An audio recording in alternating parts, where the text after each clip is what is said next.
So good morning, all the participants. So this is the day 5 of this Atal FDV program on the numerical simulation and soft computing techniques in its advanced manufacturing processes, sponsored by Atal FDP, Atal Academy. And today we are starting our first session. So there will be only two sessions in this day. First will be delivered by Dr. Ankit Nayak. He has already joined, and this will be on the additive manufacturing applications. And second one will be the non-technical session, which will be delivered by Dr. Yashwant Mehta from NIT Srinagar. He will deliver his talk on Vedic worldview and war-free life. And after that, we will post you the feedback link for the sessions. And after that, we will start the quiz test by 2:30. It will be for 1 hour, and I will post the e-feedback for all the overall program and quality of the program. So, and the last but not the least, everyone has to join the validatory function of this Atal FDP program by 4 p.m. The honorable management will join this particular program, and as well as personnel from AICT also will grace the occasion. So, thank you. Ankit sir, are you there? Yes, sir. Yes. Uh, Please give me a 1 minute so that I can upload my Okay. PPT. Okay, sir. Yeah. Okay. So, good morning, dear participants and workshop organizers. I am Dr. Ankit Nayak and delivering my lecture on numerical simulation and soft computing techniques in additive manufacturing processes. So, in advanced manufacturing processes, and this my lecture topic is data preparation for FE analysis and additive manufacturing of human body part.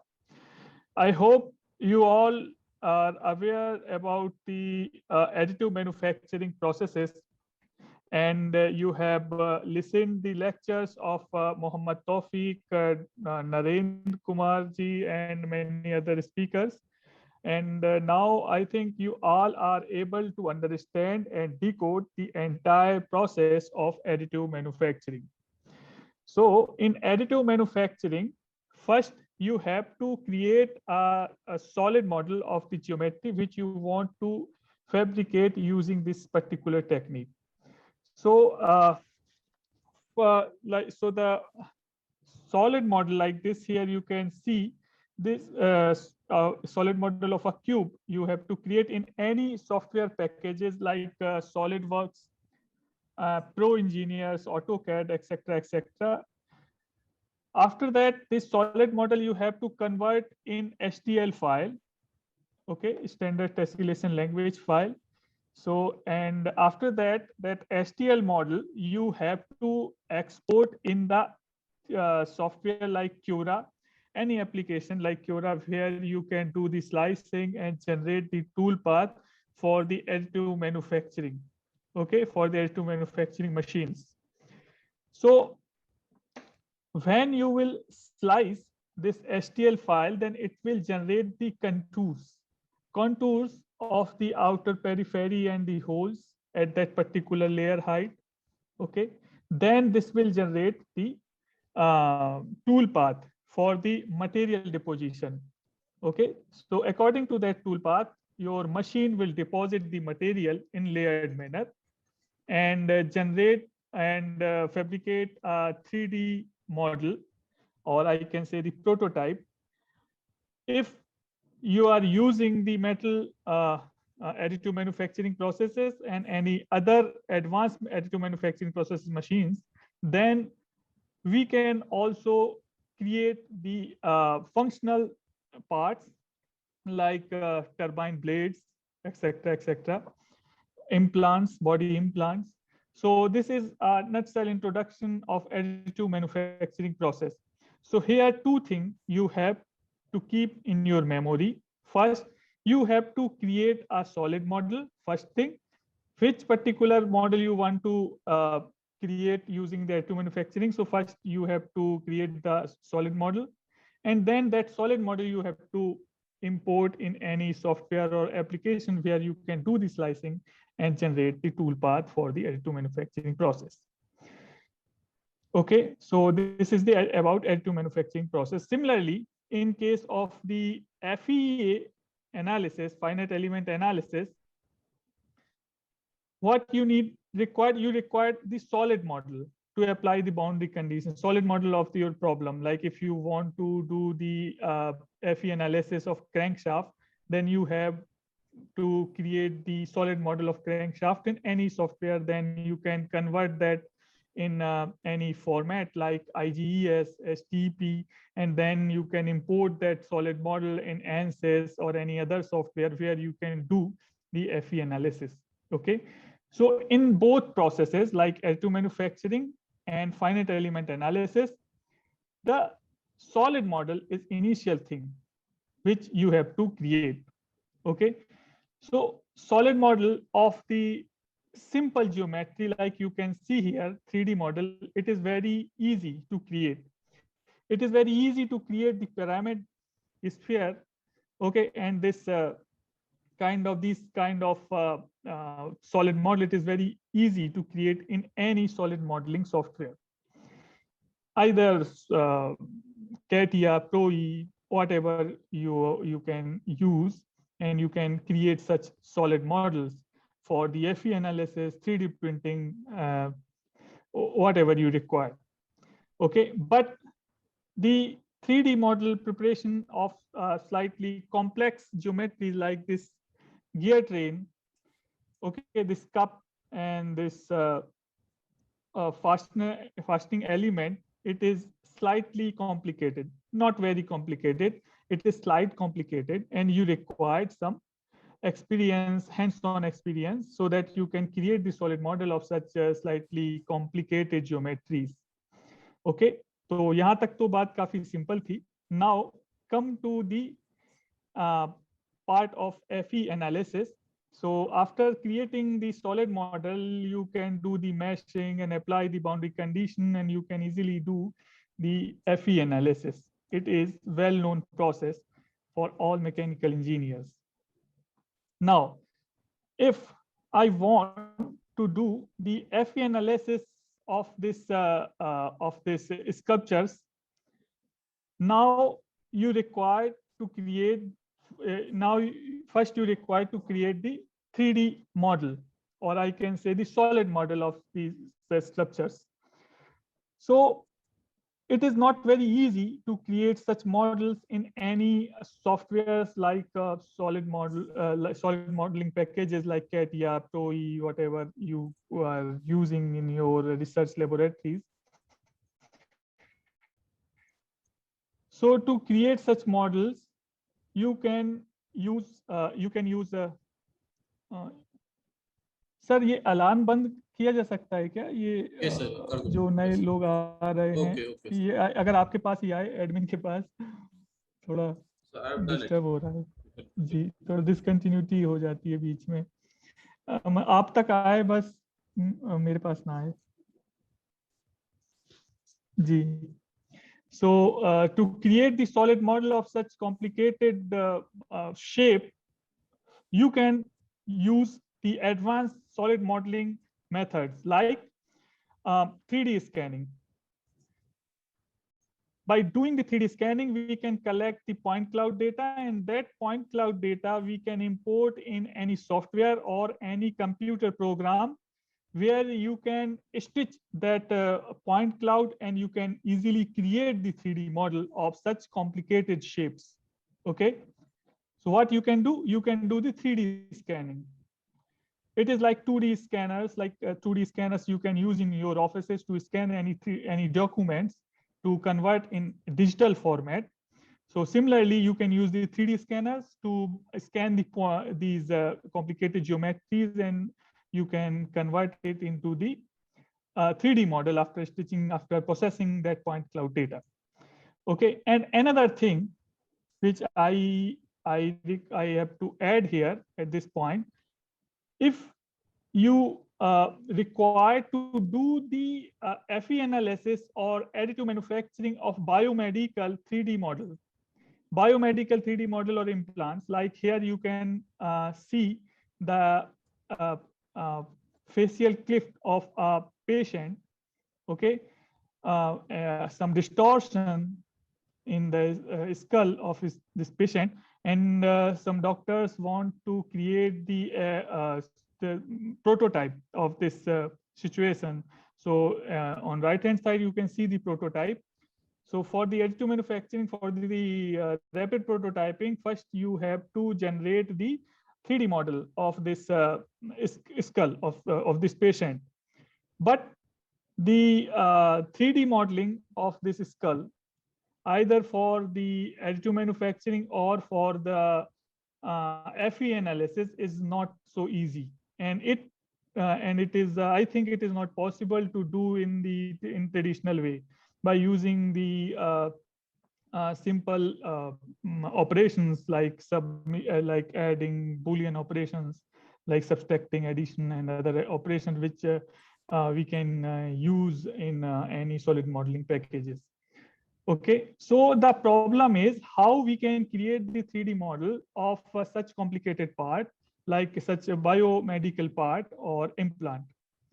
Similarly, here in this slide, you can see the biomedical 3D model of the temporal bone. Okay, this is the temporal bone. On left hand side, you can see the prototype of temporal bone, which is used for the training purpose in medical universities for the medical graduates student. And on right hand side, you can see the original, I can say, original or cadaver bone. Okay, so this is the replica of this temporal bone. So for the biomedical required to do the biomedical 3D modeling of this bone. So what we can do here is another view of this bone. You can see back view. I can say of this temporal bone. You can visualize. Okay, and here you can see the another case which we were handled in triple ITDM. And here you can see a tumor, jaw affected by tumor of a patient, and the doctors required to create the replica after removing this tumor. So on the right hand side, you can see the repaired jaw, which were used for the additive manufacturing. I can say the 3D model of repaired jaw, which we were used for the additive manufacturing and creating the implant for this patient. Okay, so here it is the 3D printed model. Okay, this was printed using the FDM method, FDM machine. Okay. Now, finite element analysis. So if we want to do the finite element analysis or 3D printing, then we require the solid model. Okay. So now in case of the finite element analysis, you require some solid model, then you can import it into the any software like ANSYS or any other software where you can do the meshing, you can apply boundary condition, and after that you can do the analysis. Okay. So, but for the analysis of human body part, FE analysis of human body part, which you can visualize here on this slide, first you required to do the solid model of such complicated shapes. Then after that, you can apply the meshing and boundary condition for the analysis. So let's see how actually we can create the solid model. So first is the raw data acquisition. How we can gather the raw data. So this raw data we can gather from the X-rays images. X-ray will give the internal information about of the internal situation, like which is basically the anatomical detail. Like here you can visualize the two X-rays. that from these two X-ray, you can understand the situation of the bone.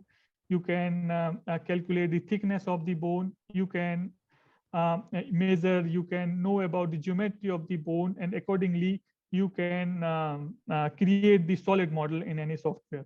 But X-ray always gives you the two-dimensional data. And for the 3D modeling, you require three-dimensional data. Okay, so how actually we can create the 3D model, how we can get the three-dimensional detail or three-dimensional anatomical detail of any particular patient.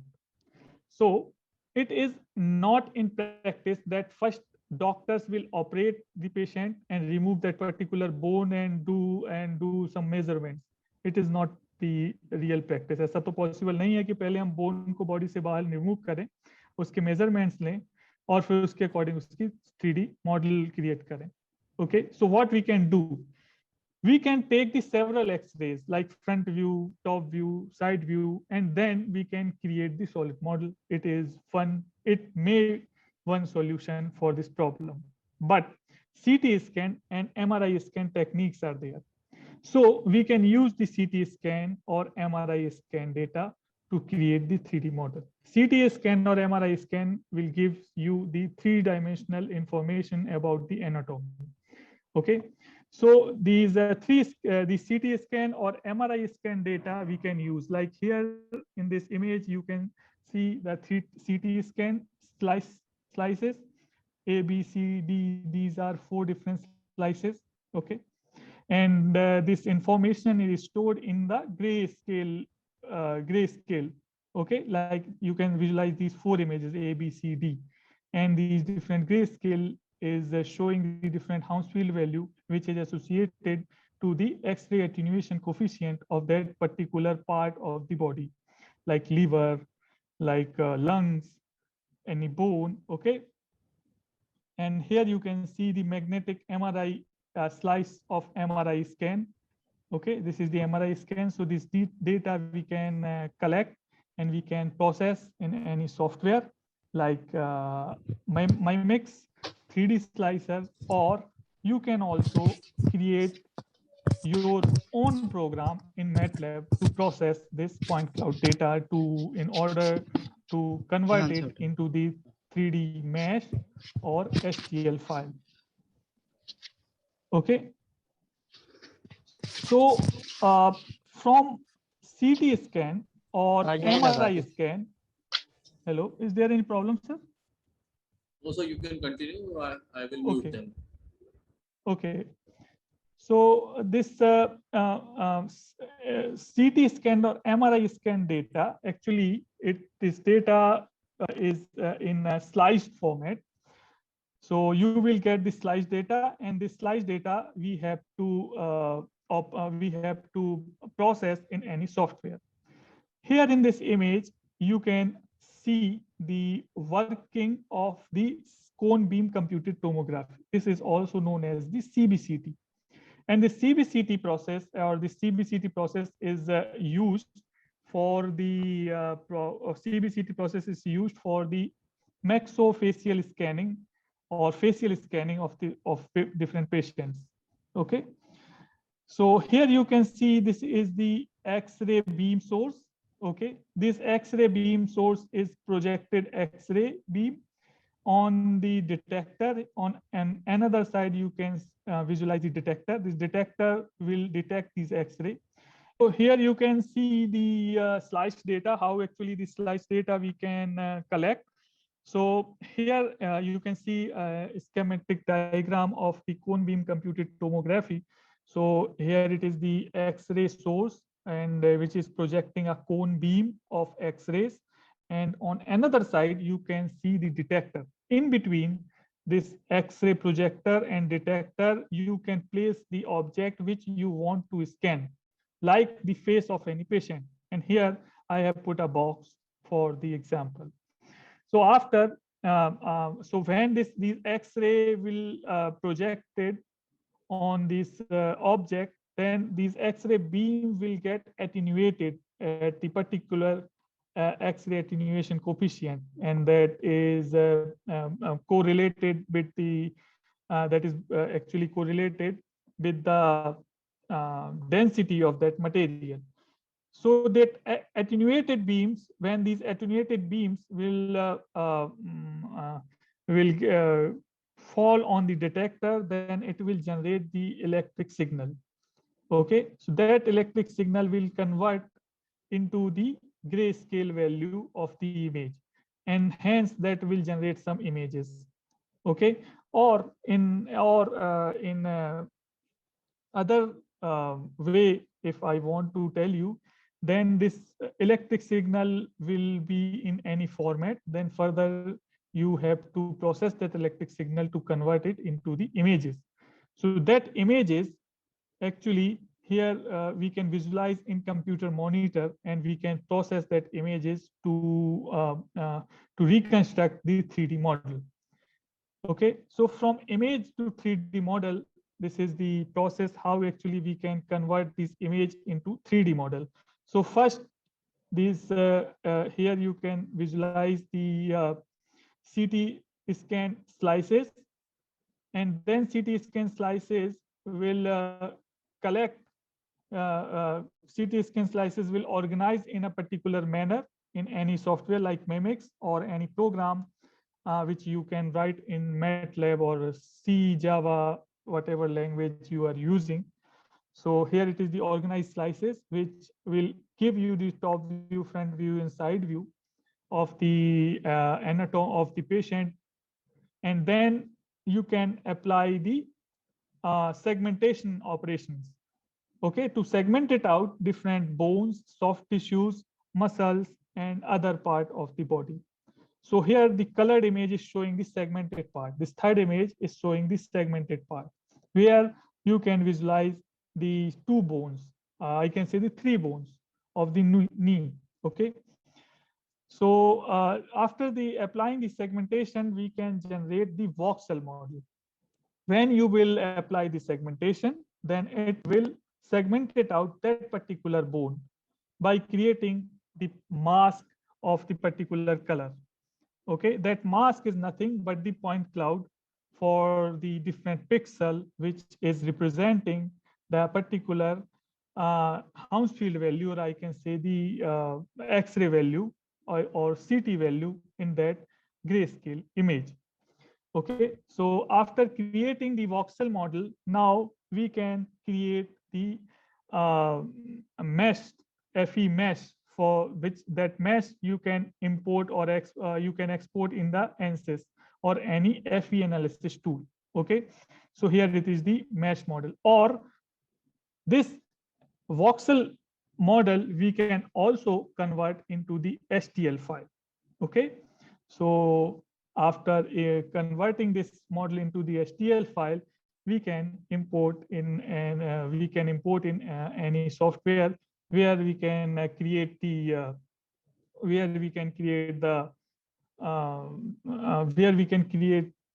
tool path. We can do the slicing or for the additive manufacturing of that bone. Okay, so I think the introduction of Mimics is out of scope of this lecture. So let me slightly introduce this process. So initially, if you are using this Mimics software, then you have to know that it is the paid software, number one, and it have the several functions that you can use to process the medical data in order to create the 3D model of implant or any FE model of human body part. Moreover, you can also use the any code which you can write in MATLAB or C language. Okay. Now, rapid prototyping, you all know, you all aware about the rapid prototyping. The 3D object created within the Mimics is in an STL file. Then the 3D object can be directly exported to the rapid prototyping in earlier STL or sliced file format. As I have already told you that the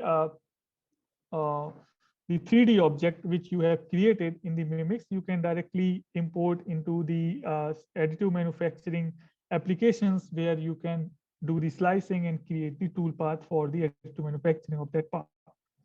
STL file can be imported into the Materialize Magics program for support generation or for build optimization. In additive manufacturing, the support generation is another important factor which affect the dimensions and fabrication quality of the part. So you can do you can plan the support, and you can do the build optimization in Magix itself. Okay, then computer aided engineering, it is the another module of the MIMEX, or I can say the biomedical modeling. So for finite element analysis, computational fluid dynamics and kinematics, one can use the patient data. Patient data can be directly exported to this analysis software from Mimics. You're not required to do to do the meshing in any other software. You can do the meshing in the Mimics itself. Okay, and that mesh you can directly import in any software to apply the boundary condition. Mimics can optimize the shape of the triangles before exporting them for the CAE analysis. Okay, so it is always very challenging to do the meshing of any complicated shape which you have not modeled in the solid modeling packages in any software like Mimics, or any packages like ANSYS. Okay, so you can do the meshing in Mimics itself.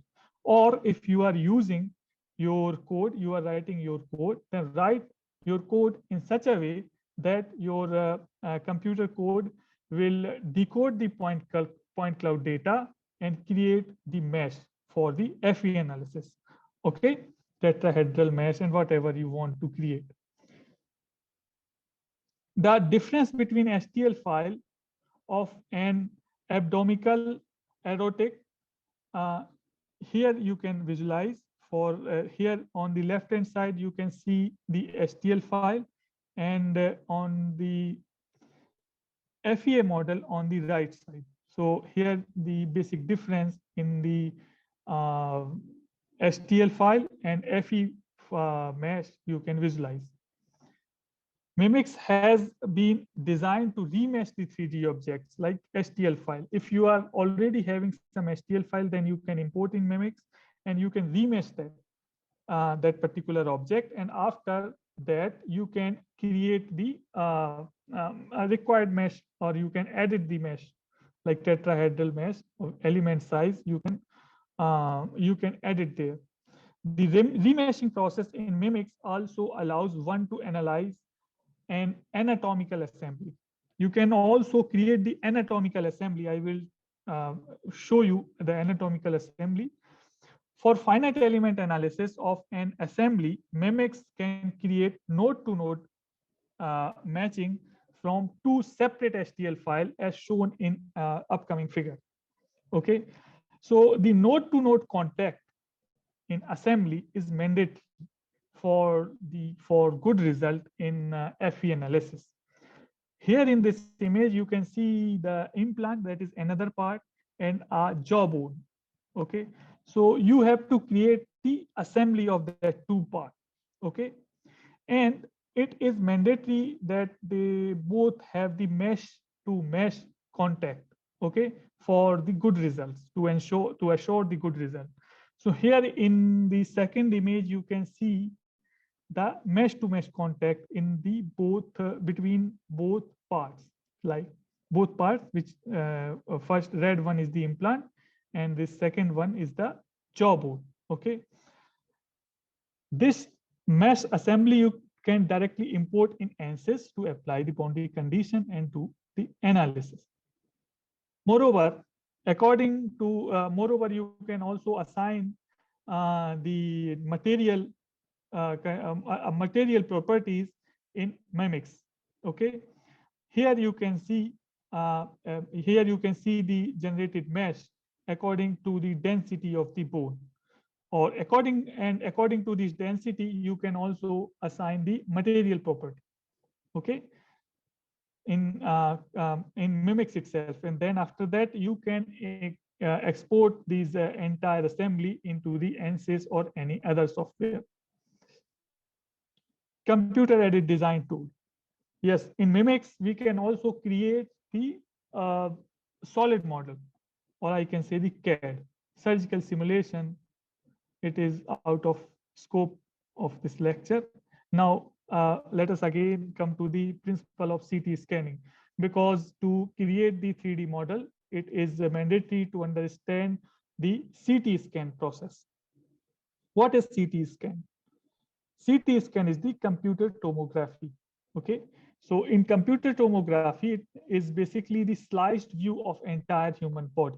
If you will take the X-ray, then the X-ray will give you only a cumulative data, cumulative anatomical data of any object which you are going to scan under the X-ray. Okay, or I can say the two-dimensional radiograph. When these X-rays are used for the three-dimensional imaging, then it is known as the CT scan.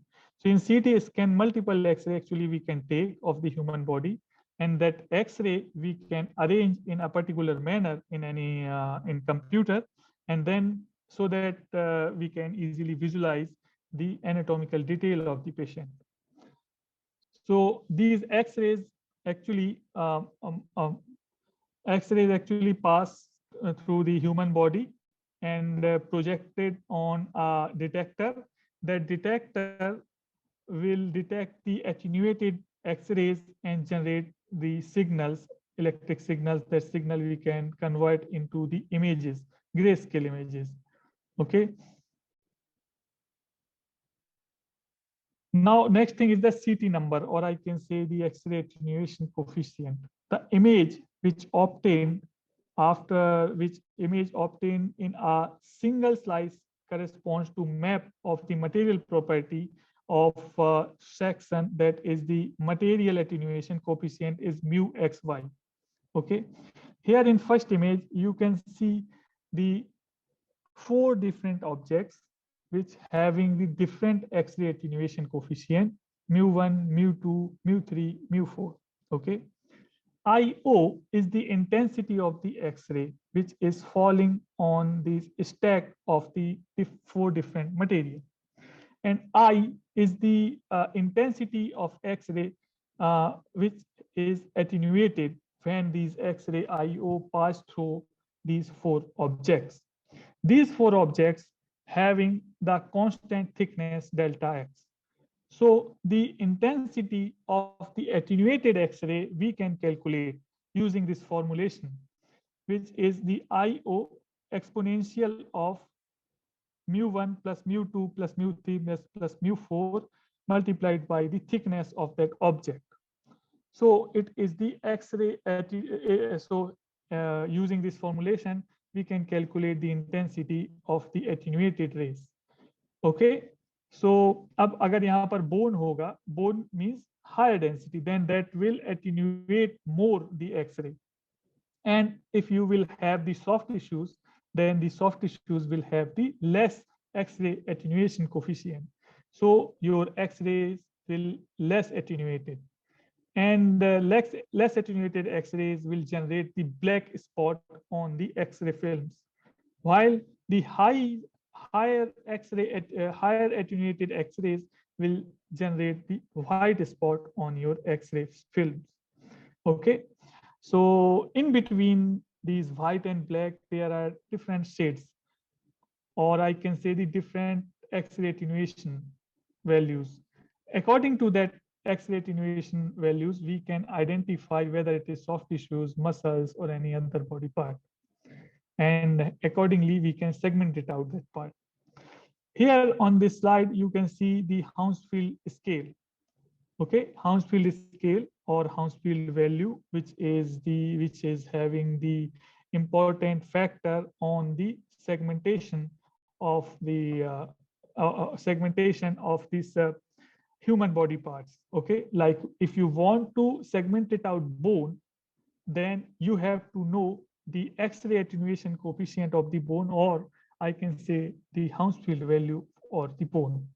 According to that Hounsfield value, we can segment it out the bone and we can create the voxel model, FE mesh for the FE analysis or STL file for the additive manufacture. Okay, so the air is having the -1000 Hounsfield value, fat -100, water having the Hounsfield value 0, soft tissues 30 to 45. Okay, and here you can see the different Hounsfield value for the different body parts. Now come to the image reconstruction using back projection.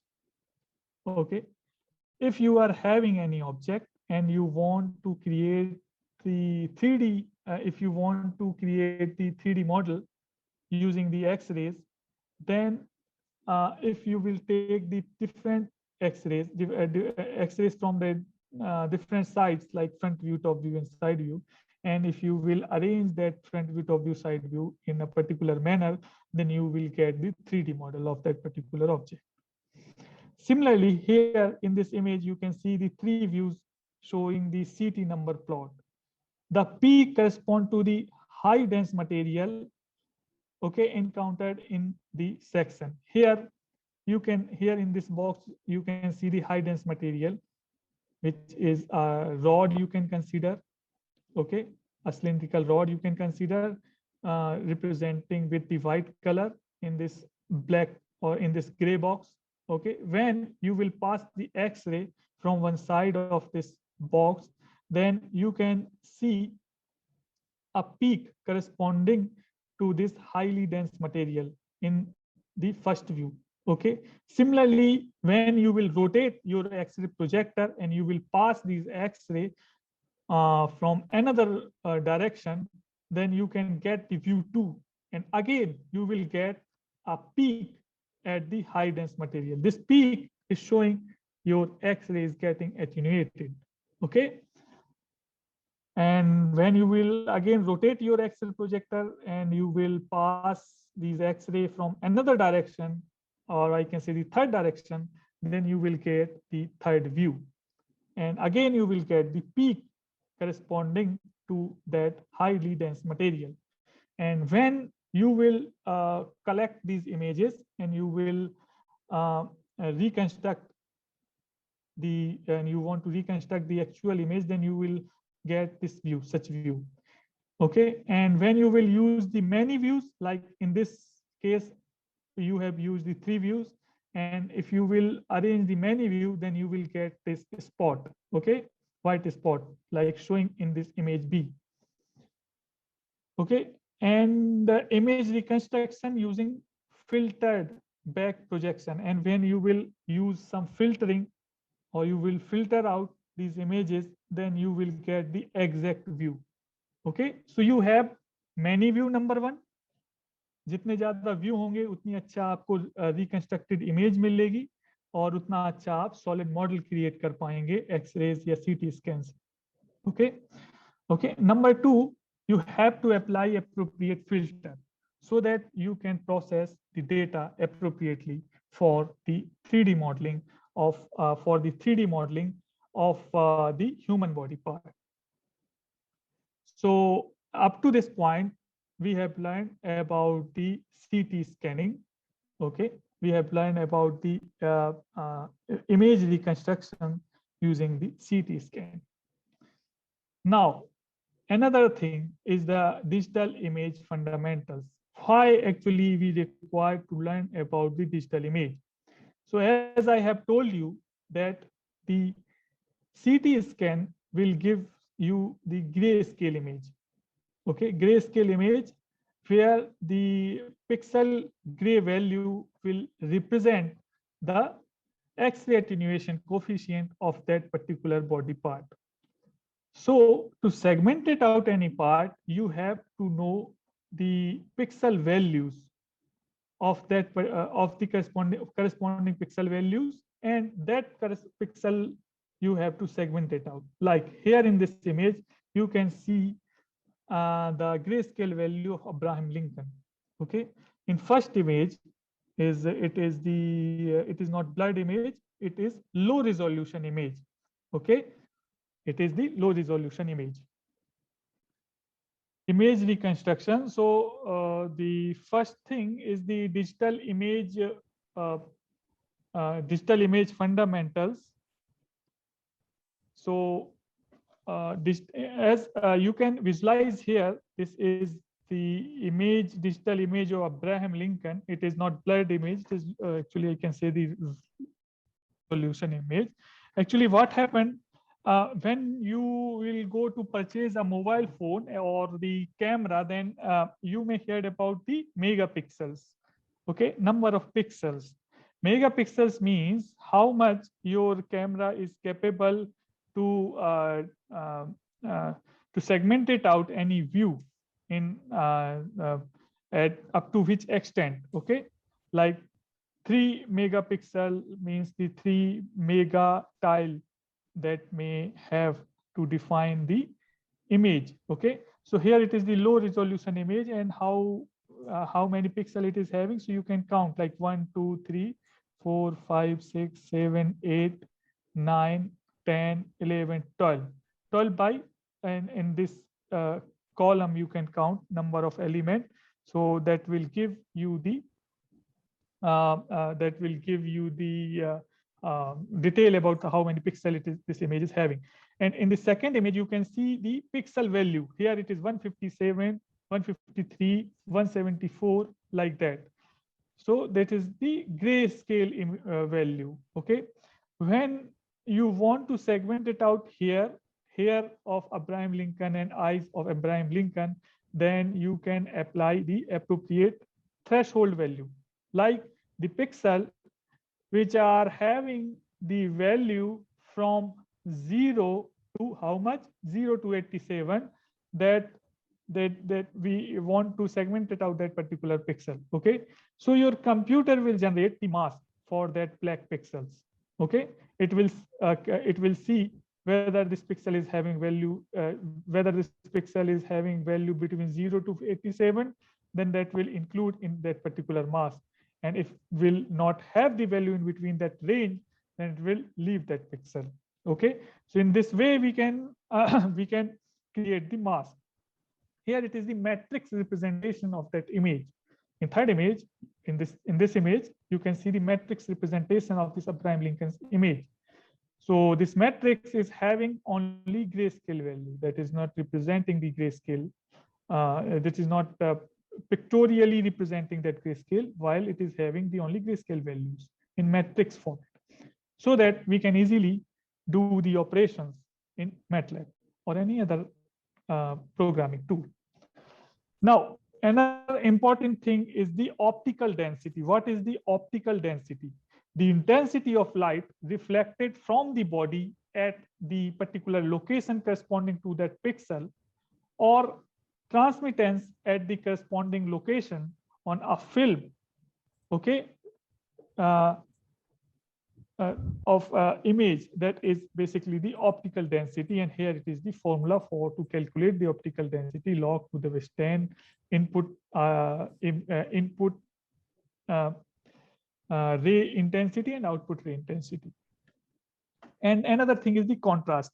You may use this term in your mobile phone when you will increase the contrast of your image or decrease the contrast of your image. Okay, so it is the well-known term. And another thing, contrast, other than contrast, is the simultaneous contrast. When the image parameters has not been normalized, when the image parameter has not been normalized, the measure of contrast will require normalization. Okay, so that is the simultaneous contrast. What is the just noticeable difference? Just noticeable difference is the contrast value is the least contrast value where you can create the difference.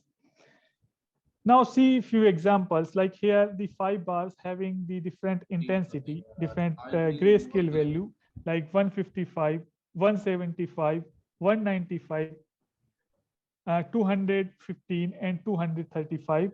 and background value is 150. Then you may observe here, you may observe the contrast of this bar, which is having the grayscale value 155 is leached. And it is very complicated to notice the difference between the contrast between this bar and the background because the contrast value is very low. But the contrast of this bar, of this fifth bar, is higher than the background value. And this is around, you can calculate the contrast. This bar is having the grayscale value 235 and background value is 150. So it is, you can notice this bar easily. So this is the, so it is how actually we can calculate the difference between the pixel, and we can apply the region growing to segment it out any particular part of the image. Okay. Now, region growing using additive tolerance. This additive tolerance method is also used for the segmentation in the image. Like if you want to segment it out, the pixel of the particular value, then you can use this method. Okay, the term additive tolerance level stands for the permitted absolute gray level difference between the neighboring pixel and the seed pixel. So what actually it does? You require to supply the value for the seed pixel. Like here, in this case, the grayscale value of seed pixel is 127. This is the seed pixel. Okay, and you have also define some tolerance value. Okay, then your computer program will calculate the difference for any particular pixel, like it will calculate for the 4 neighbors, like the neighbors of this pixel is 126. It will go to the 126 and that will subtract the value of seed pixel from the 126 and take the mode, and then it will check this condition whether it is less or equal to the tolerance value or not. If it will less or equal to the tolerance value, then it will include this pixel in this mask and it will generate mask. Similarly, it will do the same operation for the same calculation for this pixel 101. Okay, so it will subtract the value of seed pixel like 101 minus 127.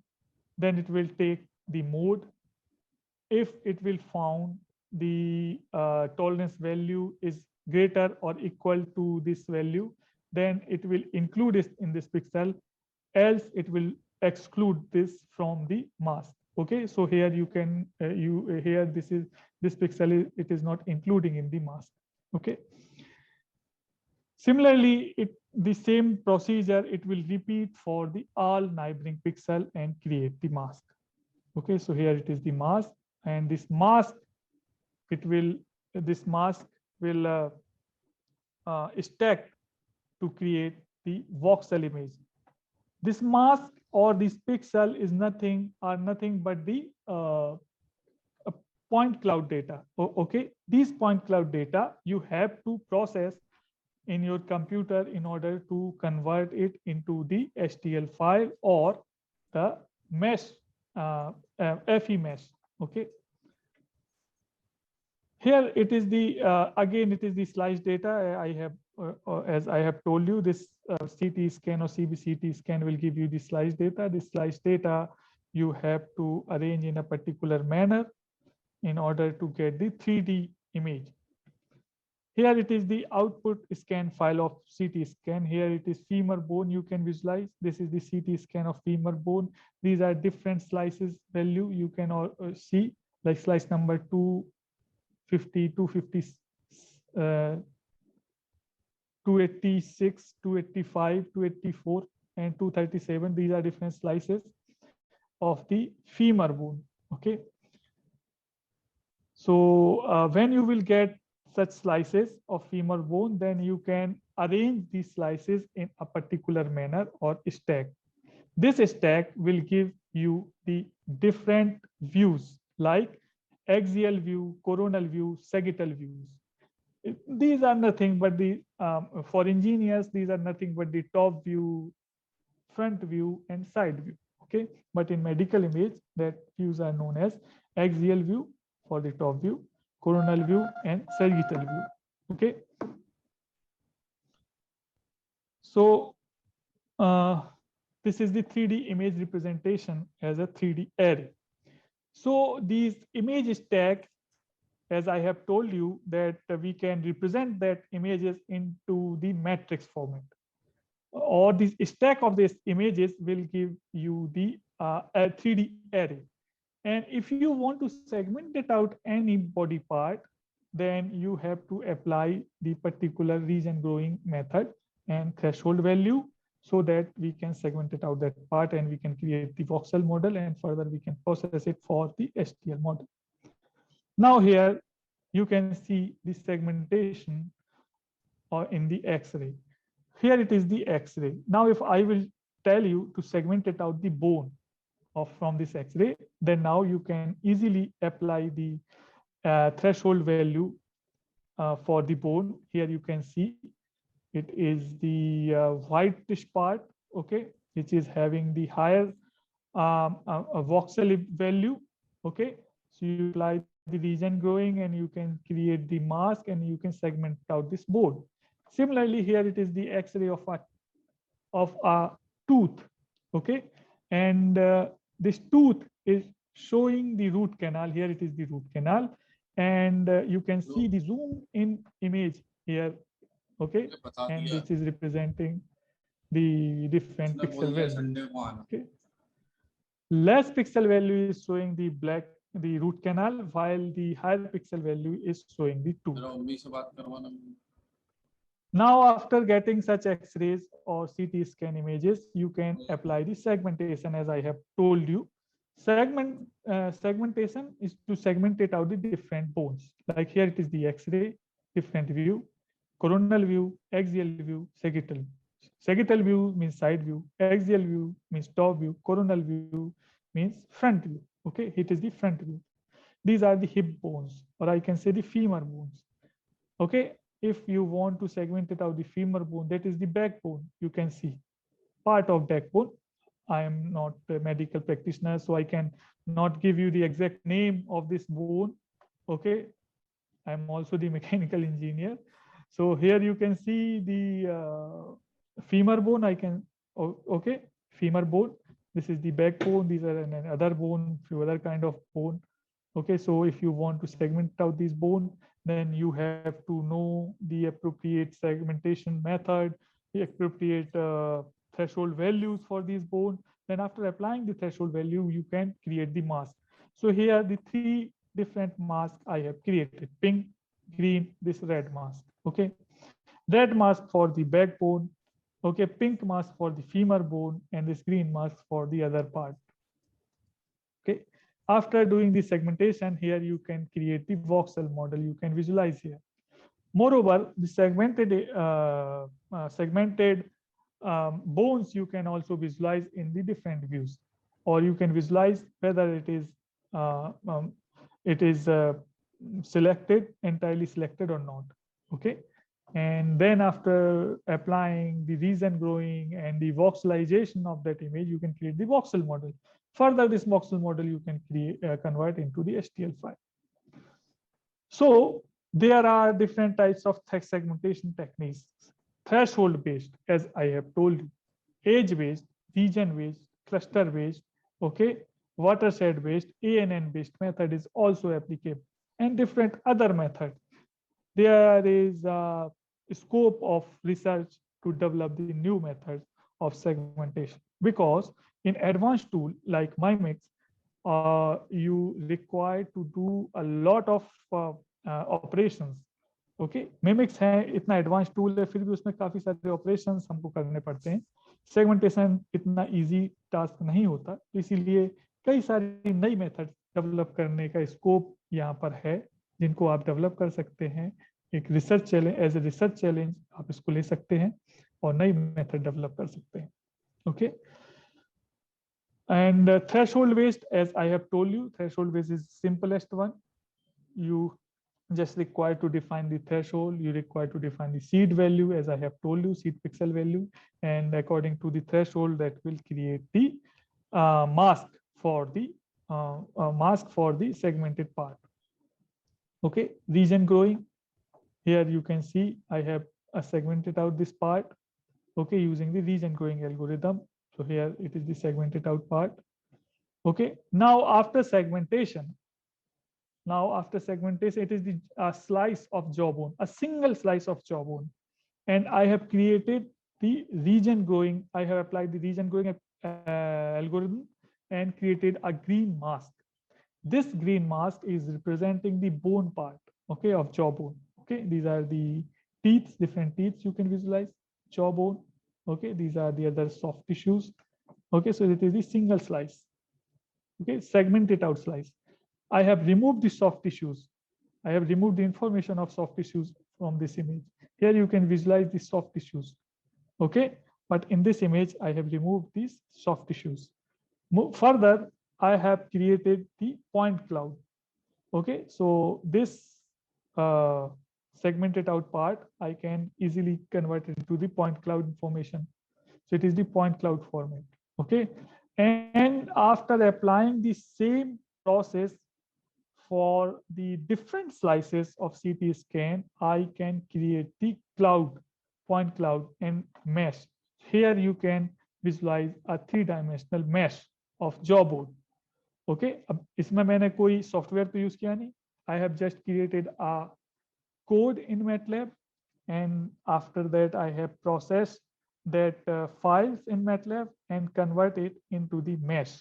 यहाँ पर आप देख सकते हैं this is the mesh.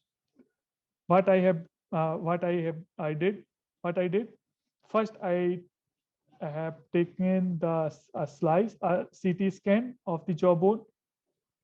Then I have applied the region growing and segmented out the required part, which is the bone, nothing, it is the bone. And then I have converted it into the point cloud. And then point cloud, this point cloud I have converted into the 3D mesh. Okay, so यहाँ में mesh मिल गया. Now this mesh I can convert into the STL file or any other format which is useful for the FE analysis. Okay. Now, shell model for additive manufacturing of femur bone. This method you can use for the FE analysis or for the additive manufacturing. Okay. Now, come to the shell model. The STL file is nothing but the shell model of any part. We not required the internal information of any body part when you require to develop the prototype using the additive manufacturing. So to generate the shell model, you can use this method. Like here, here I have used this method. Like here you can see the different slices of the femur bone. Okay, I have detected the age of this femur bone, only age, using age detection method. Okay, here you can see the age of this femur. Okay, age detection, when you will apply the age detection, then it will simply detect this age. Then after that, these point of the point which is representing the age of the femur bone, I have segmented out. So here it is the point, and I have plotted it on a three-dimensional graph. Here you can see it is the generation of intermediate contour and overlapping of intermediate contour with the original image. Okay, so here it is the different contours of this femur bone for corresponding slices. Okay, then after that, these contours I have used to create the tool path for additive manufacturing. Additive manufacturing, I have not created the STL file. I have directly converted it into the tool path for the additive manufacturing process. पहले क्या होता था, हम पहले इस point cloud से STL बनाते थे, फिर STL को फिर से स्लाइस करते थे, फिर उसके बाद टूल पाथ बनाते थे. बट हमारे पास यहाँ पर स्लाइस डेटा है, स्लाइस डेटा है ना, ये देखिए, this is this one slice, another slice, another slice. Okay, this is the stack of slices. Okay, so I have used the slice data and I have converted it into the ages using age detection method. And after overlapping these different contours, I can get the shell model. And according to that contour, I have generated the tool path from these point cloud to for the additive manufacturing.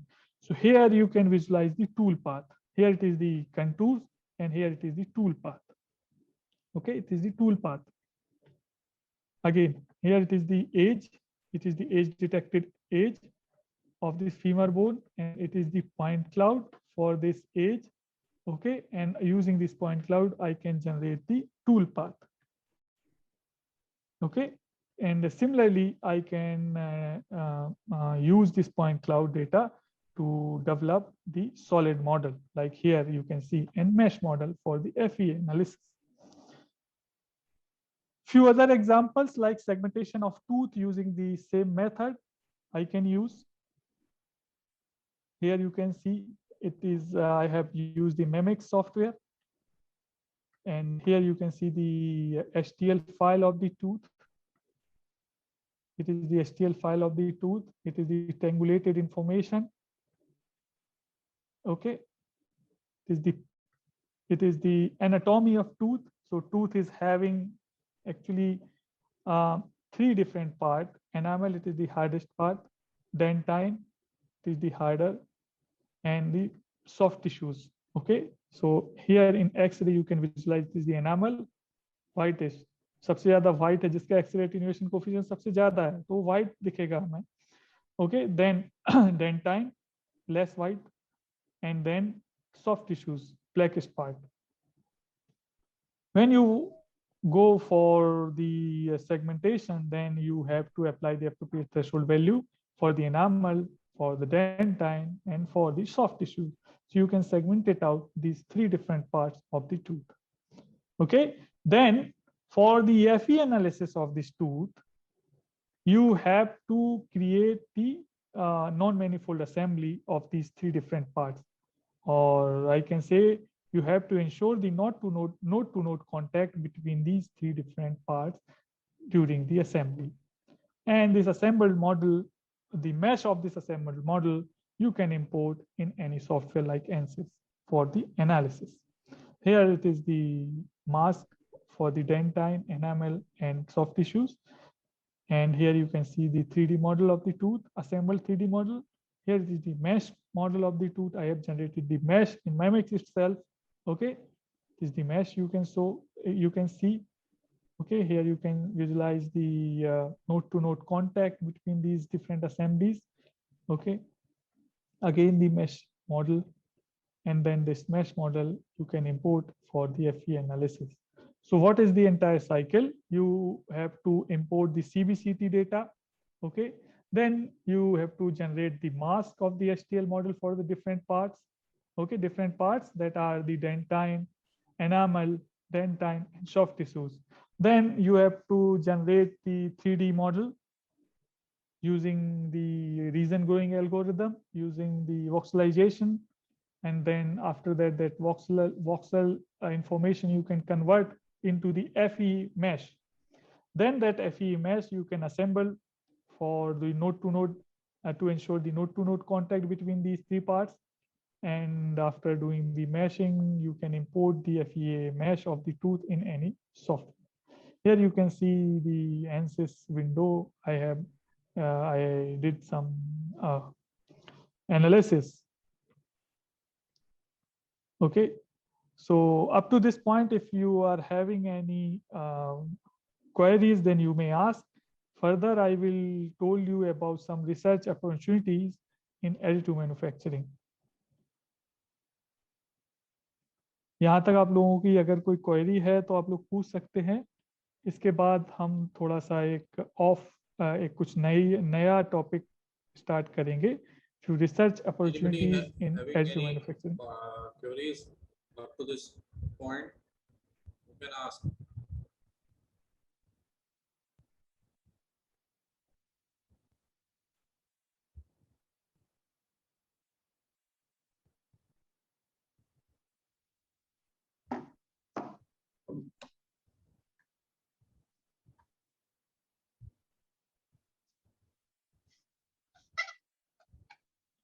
No queries? So you can continue, sir. Okay, so do participants know why actually we require to convert the solid model into the STL file? आप लोगों को ये तो पता है कि solid model को हमें STL फाइल में कन्वर्ट करना होता है, उसके बाद हम स्लाइसिंग करते हैं, फिर टूल पाथ जनरेट करते हैं, फिर FE 3D मॉडलिंग के लिए भेजते हैं। तो क्या आप लोगों को पता है कि हम STL फाइल STL फॉर्मेट में क्यों कन्वर्ट करते हैं सॉलिड मॉडल को? क्या पार्टिसिपेंट्स को पता है? कोई बताए, कोई आंसर देगा?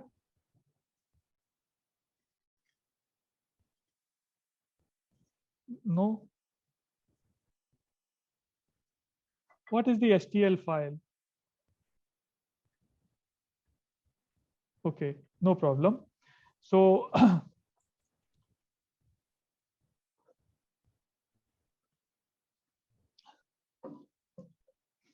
तो मैं यहाँ तक आपको एक बार ओवरव्यू दे देता हूँ जो हमने बताया है शुरुआत से. So basically there is some challenge to generate the solid model of human body part for additive manufacturing and for the FE analysis. FE analysis और additive manufacturing दोनों के लिए solid model required होता है जिस ऑब्जेक्ट के ऊपर आपको एनालिसिस करना है या जिसका आपको FE या फिर जिसका आपको 3D जिसका आपको additive manufacturing करना है.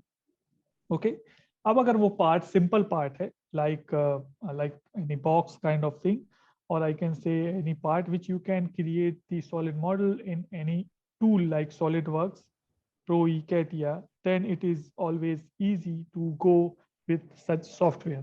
But if it is not easy to create the solid model using that tool, like if you want to create the solid model of tooth, then it is very complicated to create a solid model of tooth in any solid modeling tool. Moreover, अगर आप tooth का solid model बना भी लेते हैं CATIA में या प्रोई में या किसी भी सॉफ्टवेयर में, तो फिर वो पेशेंट स्पेसिफिक नहीं रहेगा. लाइक मैं कहूँ कि मेरे टूथ का आपको मॉडल बनाना है जिसका ज्योमेट्री सेम होना चाहिए, तब फिर उसमें प्रॉब्लम होगी. तो ऐसे सॉलिड मॉडलिंग चैलेंजेस को सॉर्ट आउट करने के लिए हमने क्या किया, हमने CBCT स्कैन या CT स्कैन डेटा का यूज करना स्टार्ट किया. Okay, so CBCT and CT scan data that includes the anatomical detail of the patient or architectural detail of the that particular body part that we can import in any software tool or we can process it using any computer program to segment it out or to create the solid model. Okay, तो इसके ऊपर हमारा पूरा discussion था और इसमें basically image processing का part है ज़्यादा पार्ट, जहाँ पर आपने इमेज सेगमेंटेशन को देखा, आपने जाना कि कैसे सेगमेंटेड आउट डेटा से हम पॉइंट क्लाउड जनरेट करते हैं और पॉइंट क्लाउड को फर्दर प्रोसेस करके हम मैश क्रिएट करते हैं. Okay, so now a few research opportunities in additive manufacturing. So I am doing research with my fellows in Johannesburg University and NIT Bhopal. So we are doing the research to detecting the nozzle clogging and path strategy planning. Nozzle clogging is the well-known problem in additive manufacturing. जब भी आपने किसी बड़े part की additive manufacturing की होगी, तो nozzle clogging की प्रॉब्लम आपने भी फेस की होगी. Nozzle clogging means unappropriate deposition of material. Material deposition properly नहीं होता है या फिर रुक जाता है, ब्लॉक हो जाता है. So to get rid from the nozzle clogging, we have used the vibration signal monitoring of the additive manufacturing of this additive manufacturing setup. Okay, so using the vibration signal, we can detect the nozzle clogging and we can remove this clogging by increasing the nozzle temperature. Okay, because several times there might the cause of the clogging might be the extensive flow of the material. When the flow of the material will increase, then there might be condition of the clogging will occur in the nozzle of your or I can say the extruder. So to detect such clogging, we can use the vibration signal, because when it will when this nozzle will get choked, then your motor, feed motor, will continuously feed the wire and generate the vibration in the nozzle. That vibration we can detect using the accelerometer. So I have used the accelerometer, unidirectional accelerometer, and after getting the signal, we have processed the signal, and it is not very tough science. It is very easy that you can visualize the vibration signal of smooth flow during smooth flow and vibration signal during the clog nozzle during the clogging. सो आप यहाँ देख सकते हैं जब smooth flow था तो vibration signal का amplitude कम था, और जैसे ही क्लॉगिंग नोजल क्लॉग हुआ, नोजल में कुछ प्रॉब्लम आने लगी तो वाइब्रेशंस ज्यादा आने लगी, because it is corresponding to the feeding motion of this material.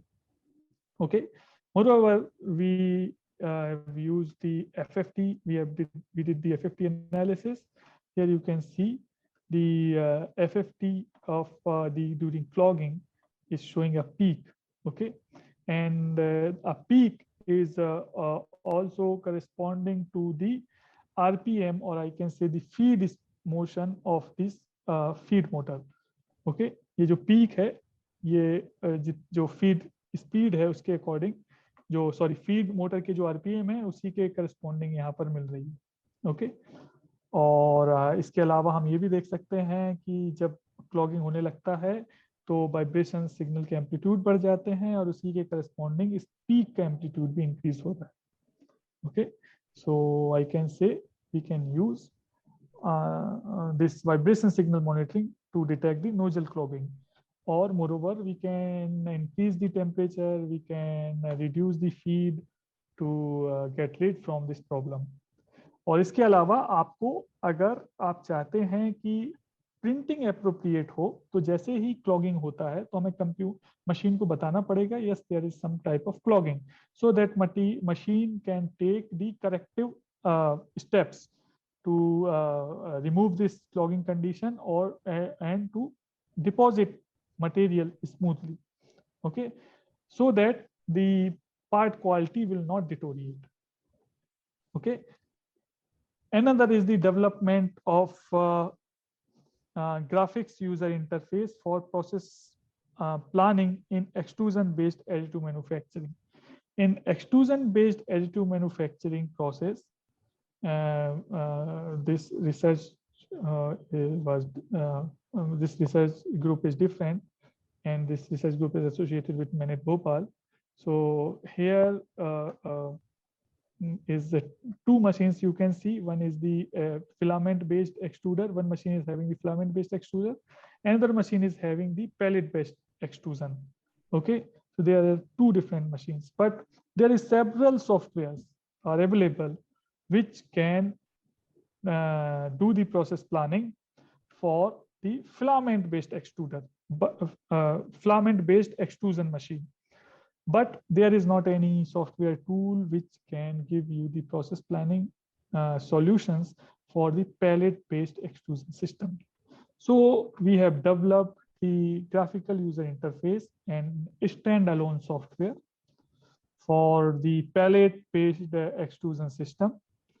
Okay, so it is the interface of that graphical user interface. Moreover, this is having the more I can say the input values, or I can say the parameters which you can enter during the process planning. Okay, like layer height. Layer height you may not get in several softwares, available software. Raster angle, nozzle temperature. That are different parameters which you can enter. So it is also very good tool for the research purpose. Okay, क्योंकि जो market में available softwares हैं उसमें आप इतनी ज़्यादा parameters change नहीं कर सकते, बट ये जो हम लोगों ने डेवलप किया है टूल, इसमें आप कई सारे पैरामीटर्स चेंज कर सकते हैं. और moreover you can visualise this HTL file, sliced model, tool path, raster fill model. Okay, and other thing is you can also develop the code for the filament based or pellet based. Okay, you require to just click on this button. आप filament based extrusion के लिए code prepare कर रहे हैं या pellet based के लिए code prepare कर रहे हैं, आपको जस्ट यहाँ पर ये बटन क्लिक करना है. Then it will automatically generate the tool path accordingly. Here you can see this tool path, develop tool path for the different machines. Okay. Now, application of engineering in medicine. It is the another research area in which I am working with some colleague of the Louisburg University, where application of engineering in medicine means the application of the engineering techniques for betterment of the treatment procedure.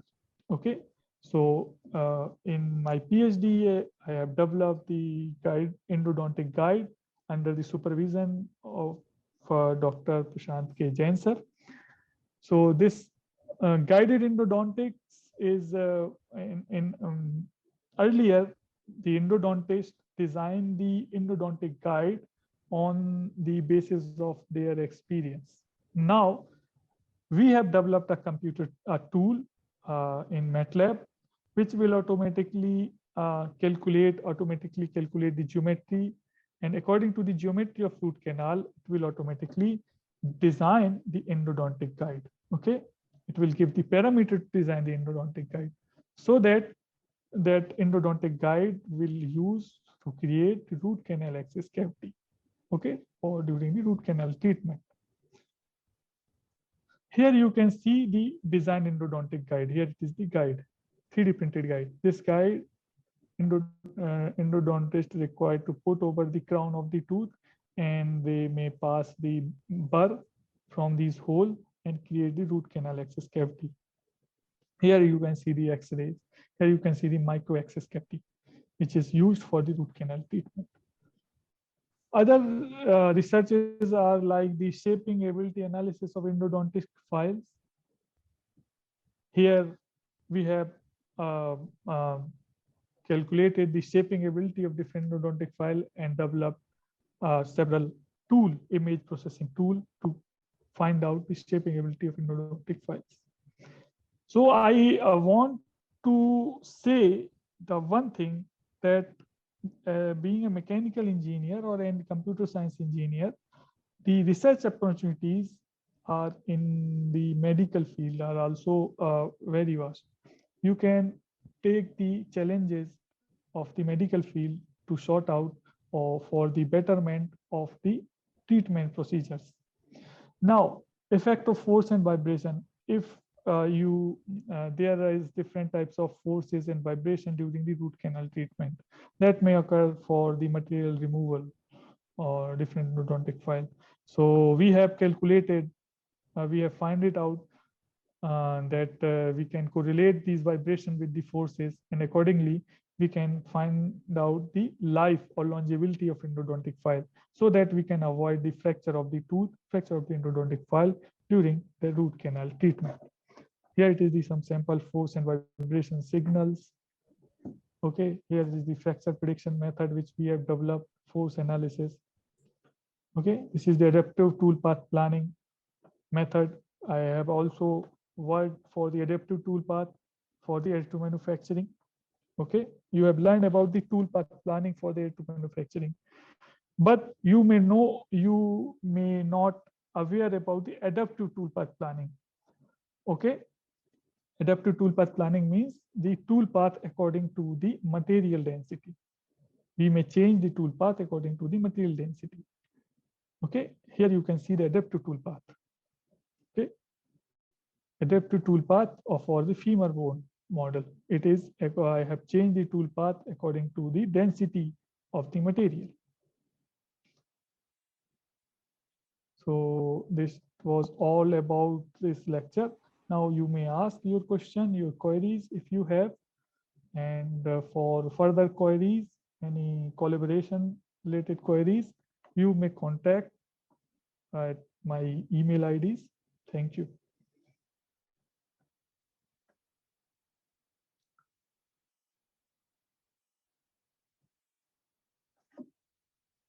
Sir, कोई queries हो तो please.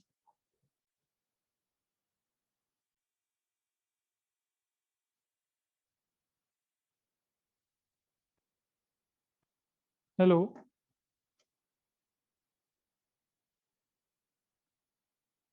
Is there chat? Okay, which software is used to develop GUI? Okay, so I have developed the GUI in MATLAB. Yes, and standalone tool is also developed in MATLAB. So that tool you can install in your computer, and you can create this. You can create this tool path for your machine. Any other question? How we make our career in CAD/CAM? Okay, it is good question. As far as my knowledge, uh, uh, the CAD/CAM actually देखिए mechanical engineer है अगर तो हमें ये लगता है कि automobile में सबसे अच्छा कैरियर है। मैं कैरियर काउंसलर तो नहीं हूँ, बट जहाँ तक मुझे नॉलेज है तो हमें लगता है कि ऑटोमोबाइल में हमारा सबसे अच्छा हमारे लिए अपॉर्चुनिटीज है। लेकिन मुझे ये लगता है कि ऑटोमोबाइल तो अब उतना बूम नहीं है, तो मेडिकल में हम अपना करियर ट्राई कर सकते हैं। और अगर हम कैड-कैम की बात करें तो कैड-कैम की बात करें तो इसमें कई सारे हम जैसे इम्प्लांट डिज़ाइन हुआ या टूल डिज़ाइन है, इस एरिया में हम ट्राई कर सकते हैं। यहाँ पर मैकेनिकल इंजीनियर्स के नॉलेज की काफ़ी ज़्यादा रिक्वायरमेंट होती है। और ये एक ऐसा एरिया है जिसमें कभी रिसेशन आने का कोई सवाल ही पैदा नहीं होता। Which software is best for CAD/CAM? Best for CAD/CAM. Look, software तो हमेशा डिफरेंट होते हैं, it is always according to your requirement. Okay, it is always according to your requirement. I can't recommend any software.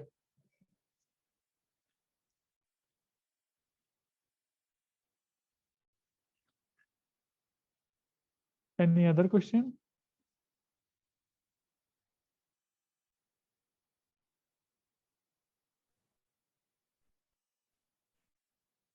Any other question related to the research work or related to the conversion of the medical data into the solid model? Sir, how you capture the force? Okay, good question. So for the force analysis, actually, please wait 1 minute. Yes. So please look at this slide, this image. Sir, how you capture the force to develop the force dependent toolpath? Force dependent toolpath? No, force, it is not force dependent toolpath. It is not force dependent toolpath. This is actually the measurement of root canal shaping force and vibration. Okay. So for the to measure the force and vibrations, for the measurement of force, I have used the dynamometer. Here you can see, and here you can see the accelerometer. Here it is the endodontic block. On this endodontic block, I did the root canal shaping, and after the root canal shaping, the signal, force signal and vibration signal I have captured and processed it for the analysis in MATLAB. Like here you can see, this is the force signal. This is showing the amplitude, this is showing the time. Okay, amplitude, time, amplitude, time. So these are the force signal for different files. These are the vibration signals. Okay, so I think your question is to develop the force dependent toolpath. That was not the force dependent toolpath. This is the material density dependent toolpath. First, you have to know the material density. It is the toolpath for the femur bone. Here you can see the X-ray, or I can say this a slice of CT scan of the femur bone. Here it is the higher dense material. तो outer periphery यहाँ पर density ज्यादा है, inner जो part है यहाँ पर density कम है। अब डेंसिटी ज्यादा है या कम है ये हमें कैसे पता चला? सो ये हमने जैसे आपको पहले बताया था ग्रे स्केल वैल्यू से। ओके, जो सॉफ्ट टिश्यूज हैं उसकी ग्रे स्केल वैल्यू कम है, जो हार्ड टिश्यूज हैं उनकी ग्रे स्केल वैल्यू ज्यादा है। ग्रे स्केल वैल्यू से हमें पता चला कि कहाँ पर सॉफ्ट टिश्यूज हैं, कहाँ पर हार्ड टिश्यूज मीन्स यहाँ पर डेंसिटी ज्यादा है, इस डेंसिटी के अकॉर्डिंग हमने इनको सेगमेंटेशन किया। ये देखिए आप यहाँ पर डिफरेंट कलर कोडिंग देख रहे हैं इन पॉइंट्स की। Okay, it is according to the density of that part. Okay, and ये कलर कोडिंग आप देख रहे हैं, यहाँ पर भी आप कलर कोडिंग देख रहे हैं कंटूर की, और फिर इसके बाद हमने इनकी डिफरेंट टूल पाथ क्रिएट किया। Okay, any other question?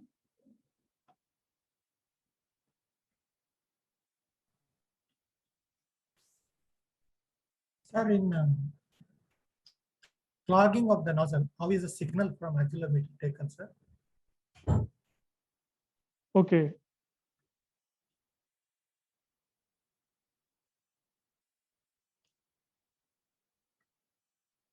Yes, here it is the image and diagram of the signal clogging.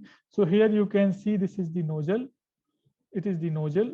Okay, this is the heater and nozzle, and here I have mounted this accelerometer. Here you can also see, visualize. This is the nozzle and this is the accelerometer.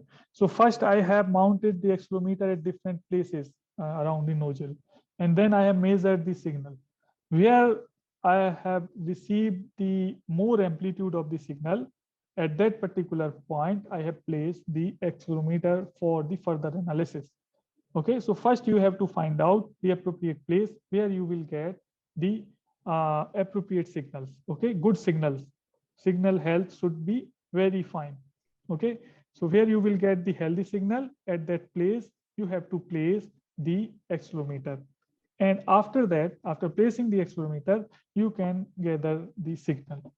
Okay, for the clogging condition, non-clogging condition. I have created some artificial clogging, because clogging is not occur several times. So I have created some clogging in the nozzle by increasing the flow of the material and simultaneously decreasing the temperature of the nozzle. Okay, and in that condition, there you can see this increment in the amplitude of the vibration signal. Thank you, sir. And in the GUI, Okay. GUI, sir, have you used MATLAB, Okay. sir? Yes, MATLAB. Yes, it is the MATLAB window. You can see this is the icon of MATLAB. Yeah. Yes. What is the input file you have used, sir, for this one, for GUI? What is the input Pardon, file, for for input file, what is the input file, sir? STL model. STL model. Okay, which you STL want only. to, STL only. Yes. Here you can see the visualize the STL model. Okay. Oh yeah. Sir, it is the slice model, STL model, prepared toolpath. Yes. Any other question? Hello. Yes.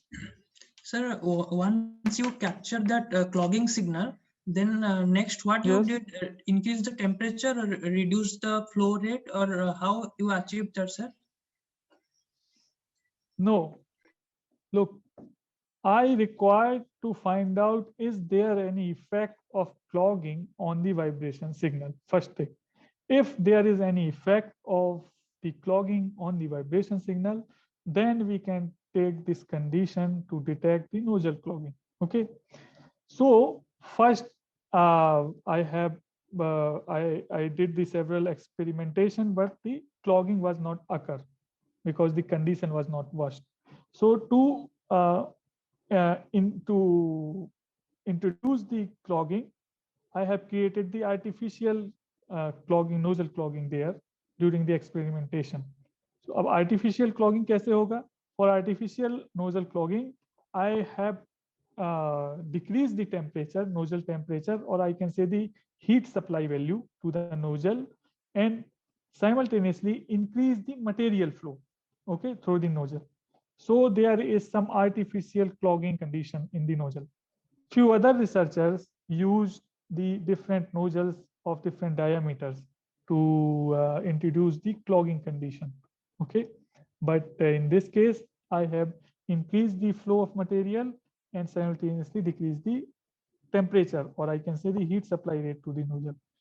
जब heat supply rate कम होगा, material flow बढ़ेगा, तो material properly belt नहीं होगा और clogging की condition उसमें generate होने लगेगी। Okay,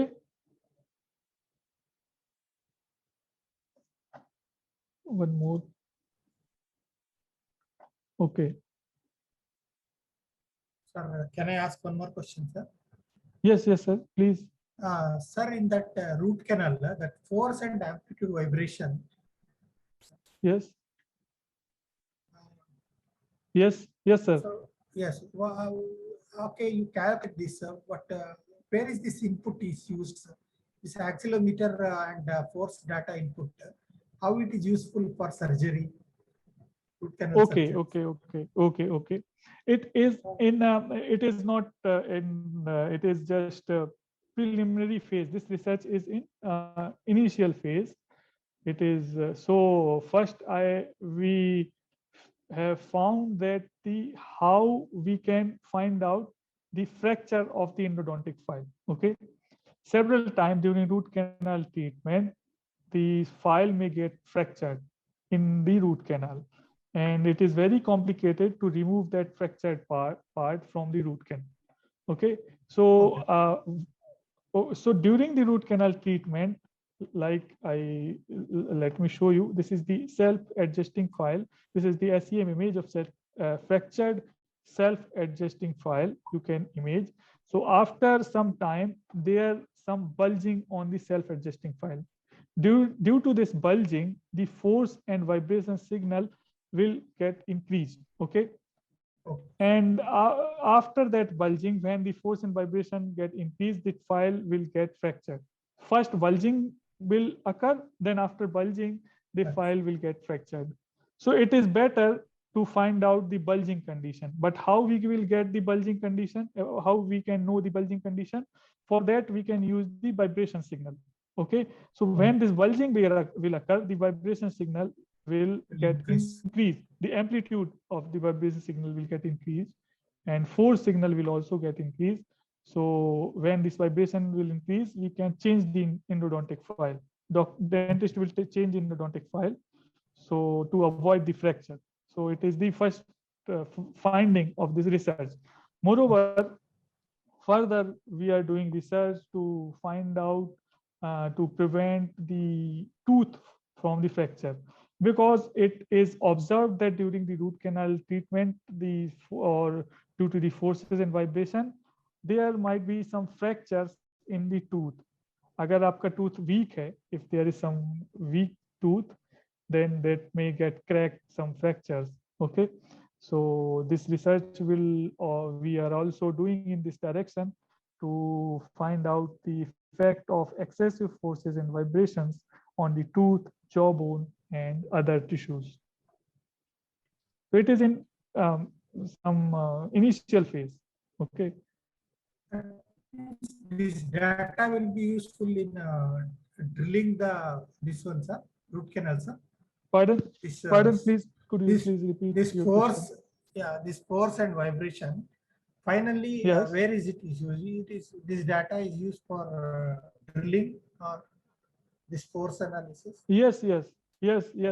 This force actually, endodontist want to find out the drilling force Okay. in root canal, Okay. but it is not. But That it can is be not controlled. suitable. Yeah. Yes, that can be controlled. Yes. Yeah. But since it is not very easy to mount any force measuring device like this like force measuring device, so we can take the correlation of the force and vibration to find out the amplitude of the force. Okay, so that they can keep the force in certain range to avoid any type of mishappening, like fracture of tooth, fracture of fine instrument. Yeah. Thank you. So very much. any other participant have any doubt or query regarding this presentation? Yes, sir, I delivered here right now.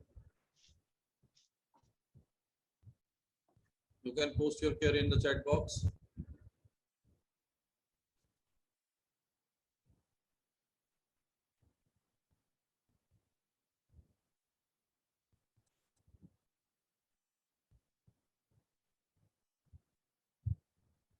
Yes. Any query from any participant? I think, sir, everybody has now satisfied with your talk, and you Okay, can sir. Thank you. can stop sharing your screen, sir. Okay. Okay, thank you. So,